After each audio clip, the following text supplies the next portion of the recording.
Itariki 20 ukwezi k'umunani umwaka w'igihumbi kimwe amajana 960 umuhisi Jean Christophe Matata niho yavuka yashika kuri nosi y'abazima. Ariko kandi itariki zitatu ukwezi kwa mbere 2011 niho yitaba umuremyi.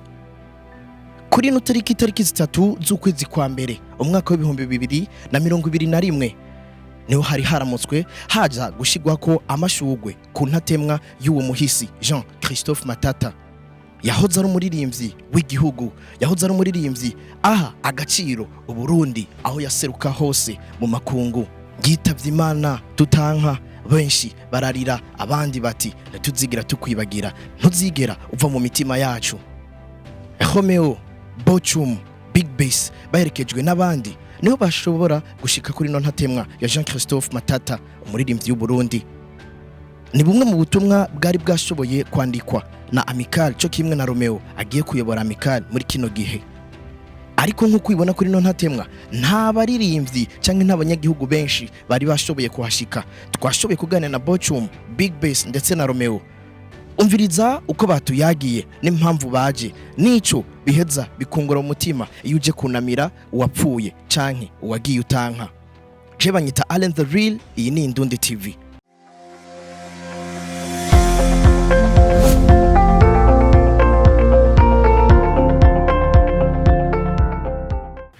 Nkuko uriko ibona ni Bochum asanzwe arongoye ishirahamwe ry'abaririmvyi mu Burundi. Ndakora mukije Bochum.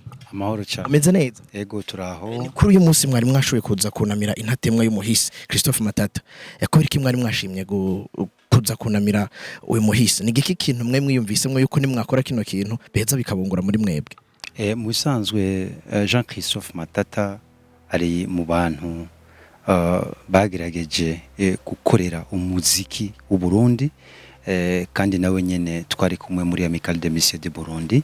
Hariho vyinshi twakoranye, hariho vyinshi twamwigiye ko mu ncamake novuga ko Christophe Matata ari mu bantu batwenspiye cyane kugira ngo dushobe kugera aho tugeze ubu mu vyerekeye vy'umuziki. Kunamira imva canke Intatemwa y'uwagiye no mugenzo umeze gute mu Burundi mbega bihabwa agaciro kangana gute? Mwe mwabihaye agaciro kangana gute? Novuga yuko ni kimenyetso cerekana yuko ivyo umuntu yakoze bitazokwigira bibakirwa muri iki gihugu.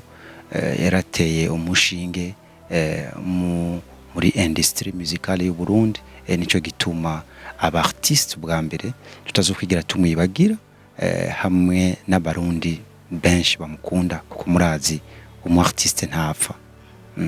Ati umu-artiste ntapfa ni kimenyetso cerekana ko tutazigira tumwibagira, kuko ndibuka musezera canke uko bimeze ku isi yose basezera baravuga ngo ntituzigira tumwibagira, ariko hari babandi tumara gukuraho ikirenge tukaba turibagiye. Uno munsi turabonye uko mutigeze mu mwibagira, mwari mwateye akamo abaririmbyi canke abari bo bose bafise ico bamaze mu muziki w'u Burundi, ariko muri bakeyi cyane.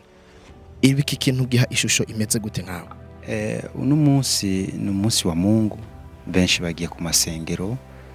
Twaragerageje gutera akamo abaririmbyi, bamwe baratubwiye yuko kwera ibikorwa vy'ama eglise bazuba bari mu, murabona ko ari ku ntango y'umwaka. Benshi baratubwiye ati muri hatubera, nico gituma twahabereye, donc turi ngaha. Igikuru nuko igikorwa gikozwe, kandi tugikoze twibuka n'abandi donc bavuze yuko baza gufatikanya natwe mu mpwemu ku mubiri nituri kumwe, mugabo muhemu turi kumwe nabo. Nibihe bintu bitatu utazigira wibagira kuri Christophe Matata yaba mu muziki canke mu buzima busanzwe? Icyambere, Jean Christophe Matata akiri mu mahanga muri Belgique, ni jewe nagurisha amasede yiwe y'ijya album bita Nyaranja, igihe bari baje kuyikora na Arontunga. Jecho gihe nakora kuri Good Time Studio, yaraturungikira amasede nkayagurisha, hama nkaheza nkarungika uburyo bwiwe cyo twagumana pourcentage. Muri ico gihe nararonsa akaryo ko kuvugana nawe, kumviriza ivyumviro vyiwe kubijanye n'iterambere ry'umuziki. Nakaye kajambo ushikiriza abarundi bashoboye kuhashika n'abatashitse? Akajambo nushikiriza abarundi nuko twoguma tunywana, dukorera hamwe, dukundana kugira ngo dushobore guteza imbere industrie musicale y'u Burundi. hajya boca umuntu bitoroshe kumuronka ariko akajambo cubwira Romeo agiye kubasubira muri ano mabanga kuko ndibaza yuko kino kintu mwagiteguye muri komwe nakaye kajambo wabwira Romeo ari nyuma yawe.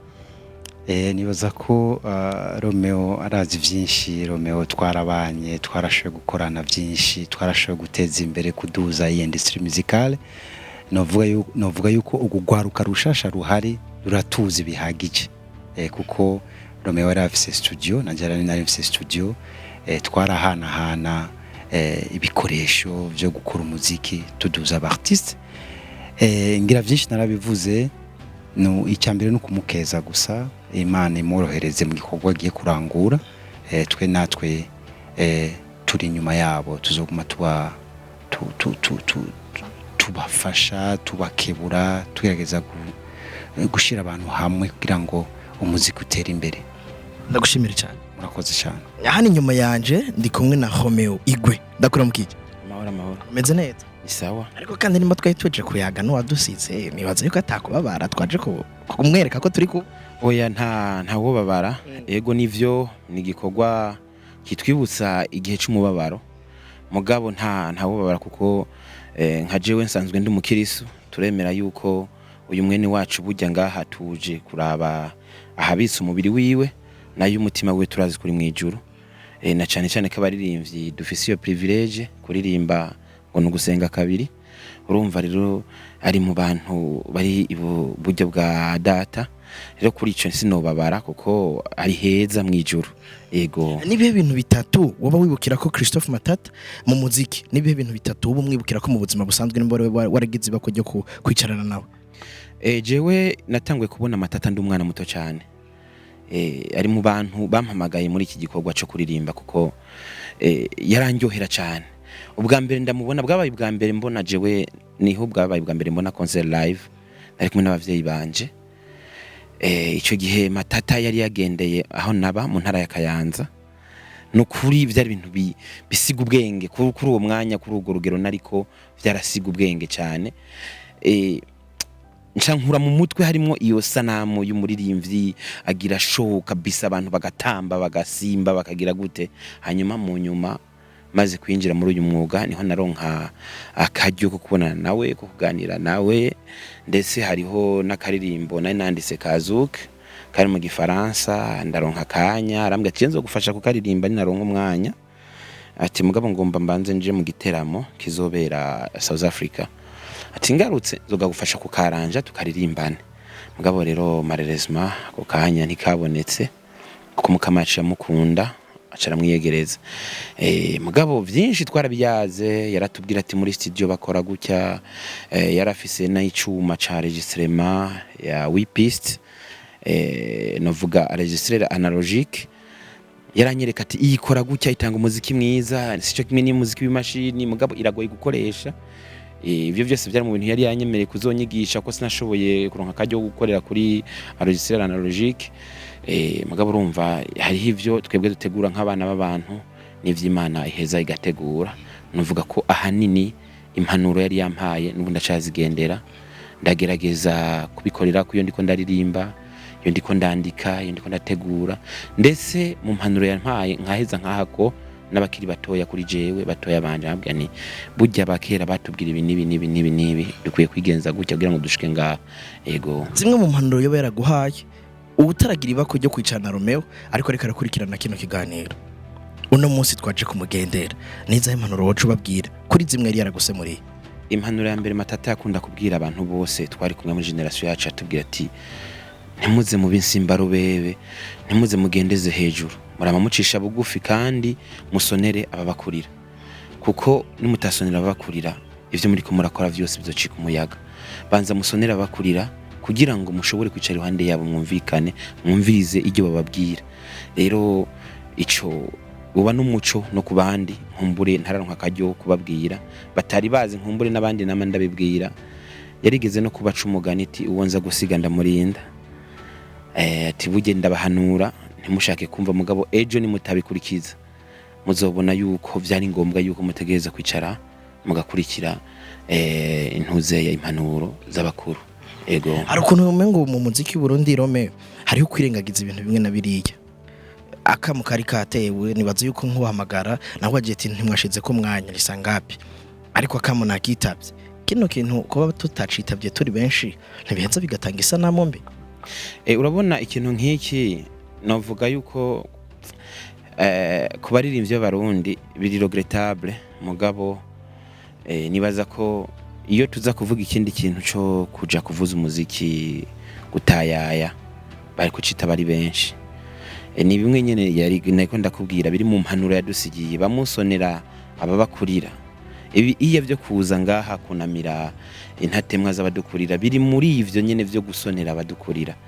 No kuvuga yuko hari ibintu duha agaciro kanini atari byo twategeza gushira imbere nk'iki cari kintu bategerezwa gushira imbere mugabo ndazi yuko hariho benshi bari bifuza kuza mugabo bagize empêchement. Urabona no munsi wagiye uhuriranye na dimanche wongera ubu munsi ubaye cyane duhejeje kuva muri bonane nayo iraruhisha cyane abaririmbyi burya ntimubone natwebwe turi ngaha benshi turarushe cyane kuko tumaze amajoro nkata kimwe cyatuvuga ngo igikuru n'agatima igikuru n'umutima mugabo nimba twe twashoboye kwigora tukaza ndazi ko hariho abataciye nabo nyene baja mu masengesho bari kwigora bakaza mugabo rero umutima burya sumwe hariho abashobora kwigora bagashika kuri ico kintu nabandi bafise intege nke mugabo bafise intege nke no tubandanya tubasabira ku Mana kugira ngo ejo hirya yejo nabo baze bashobore kugira izo ntege bashobore kuza abari gusenga nabo tubandanya tubakeza ahubwo kuko bashoboye nabo kuba baragenda kudushikana imbere y'Imana kuko naco ni igikorwa gikomeye ego genda gushimira cyane reka nandi ndabakengurukira.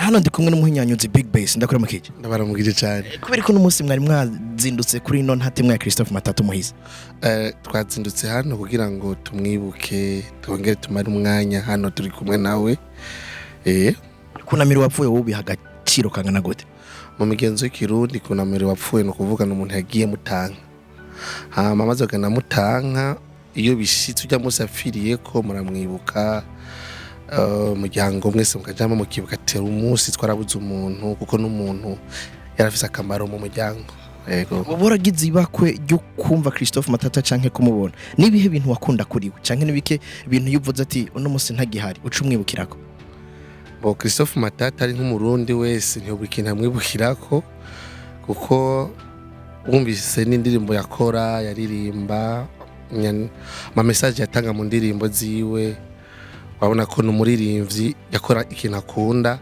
kandi yoba yaradugije idarapo ry'u Burundi mu makungu no kuvuga dufise ibintu byinshi tumwibukirako cyo gituma ubona dufata umwanya nk'uyu kumwibuka kenshi ku mwaka utaje ego abaririmbyi bati batabonetse ariko kandi igikorwa cyari carashikirijwe ku mbuga ngurukanabumenyi ubutumwa ucu abarundi baba babibonye mugabo bavyirengagije ariko cyagihe tuza gufuba ugasanga twavuze ati ntituzigira tukwibagira n'ubu butumwa ucu ba boje cyo nibaza nuko kiretse yuko byaturanye n'umunsi w'Imana umuntu nawe umuntu kakoze muri warafise ikintu yubahiriza nk'ina agaciro gusumba ikindi ariko ntitwobakondana cyane kuko tuzi gituma baba batabonetse ariko ubutumwa bwo bwaratanze kugira abantu bose babimenye yuko ino musaza ko bari igikorwa nk'iki nibaza ko twashitse hano twashitse ku zina ryacu ni ku bandi ku zina ry'abanyamuziki bose bo mu Burundi yego ndagushimira cyane Big Bass namwe ndabashimiye cyane.